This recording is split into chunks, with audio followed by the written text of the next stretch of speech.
12ஆம் வகுப்பு கணிதம் சாப்டர் 8 வகையீடுகள் மற்றும் பகுதி வகைக்கெழுக்கள் பயிற்சி 8.6.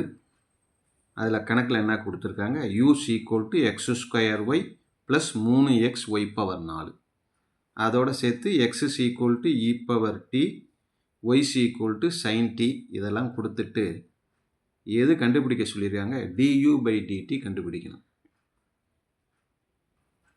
du பை டிடி அதுக்கு ஒரு ஃபார்முலா இருக்குது. dou u by dou x into dx by dt plus dou u by dou y into dy by dt. எக்ஸும் ஒய்யும் இருக்கிறதுனால 2.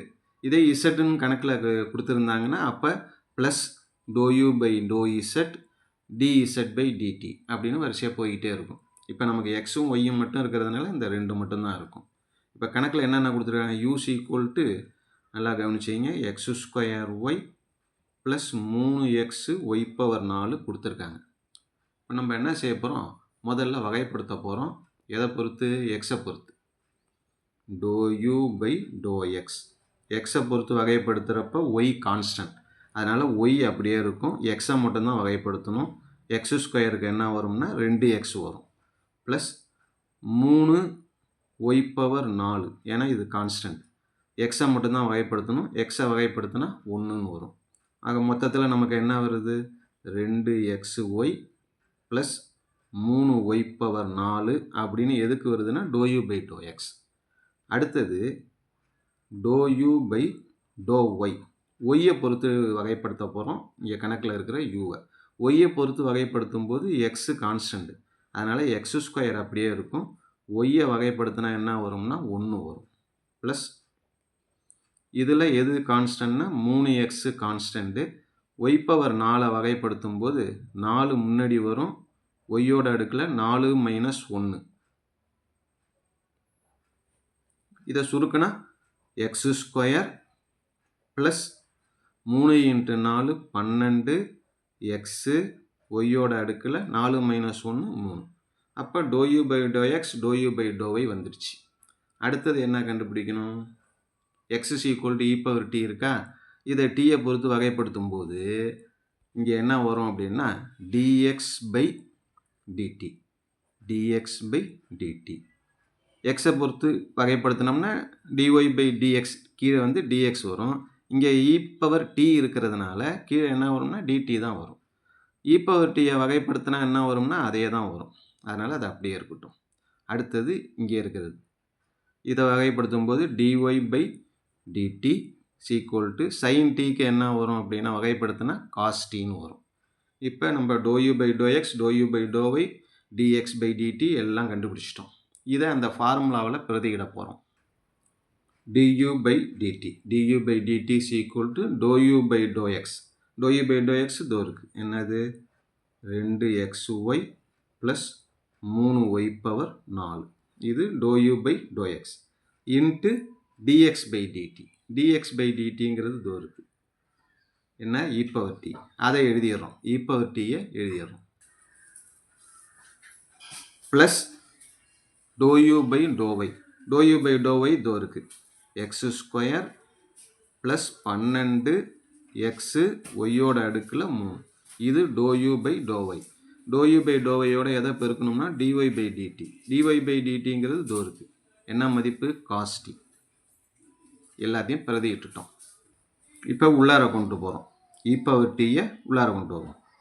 2xy e power t plus 3y power 4 into e power t plus x square into cos t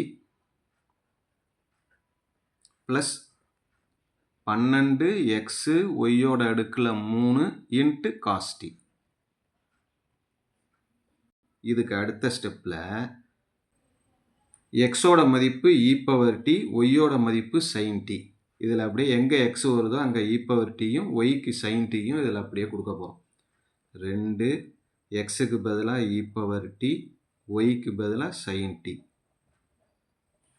இங்கே கணக்கில் ஏற்கனவே ஒரு e power t இருக்குது, அது அப்படியே இருக்கட்டும்.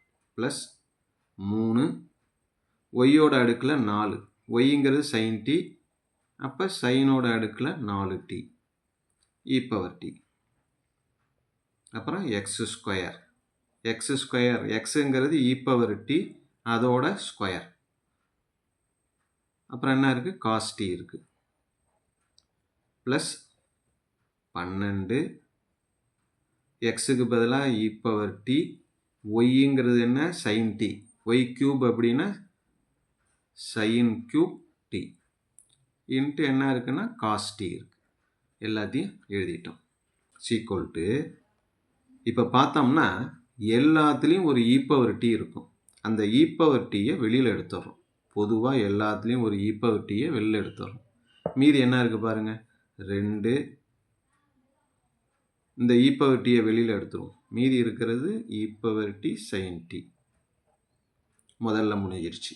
ப்ளஸ் இதில் ஒரு e power t-யை வெளியில் எடுத்துட்டோம்னா 3 சைனோட அடுக்கில் 4t. ப்ளஸ் இதில் ஒரு e power t-யை வெளியில் எடுத்துட்டோம்னா ஒரு e power t இருக்கும், காஸ் t இருக்கும். ப்ளஸ் இதில் ஒரு e power t-யை வெளியில் எடுத்துட்டோம்னா 12 சைனோட அடுக்கில் 3t இன்ட்டு காஸ் டி. இதுதான் மிச்சம் இருக்கும். இதுதான் நமக்கு தேவையான மதிப்பு. என்ன மதிப்பு இது? du by dt-யோட மதிப்பு. கணக்கில் இதோட விடலை. இன்னொன்று என்ன கேட்டிருக்காங்க, t equal to 0 அப்படின்னா மதிப்பு கேட்டிருக்காங்க. t equal to 0. t equal to 0ங்கிறப்ப du by dt equal to t equal to 0. tக்கு 0 கொடுக்கும்போது sin 0 0. அதனால் sin 0 மதிப்பு வந்தால் அதோட மதிப்பு சைபருங்கிறதுனால இது 0 ஆகிடும். இதுவும் sin 0 0 ஆகிடும். இதுலேயும் சைன் இருக்கிறதுனால sin 0 இந்த உறுப்பும் 0 ஆகிடும்.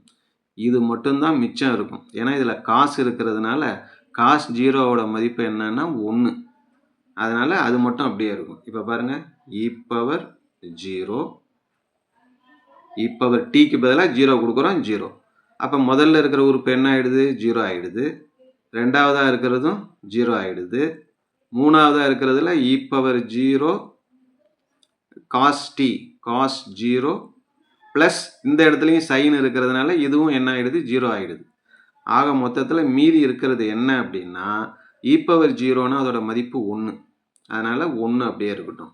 e power 0னாலும் 1 தான், காஸ் 0னாலும் 1 தான். அதனால் உள்ளாரையும் 1 தான் வருது. 1ஐயும் 1ஐயும் பெருக்குனா கிடைக்கிறது 1.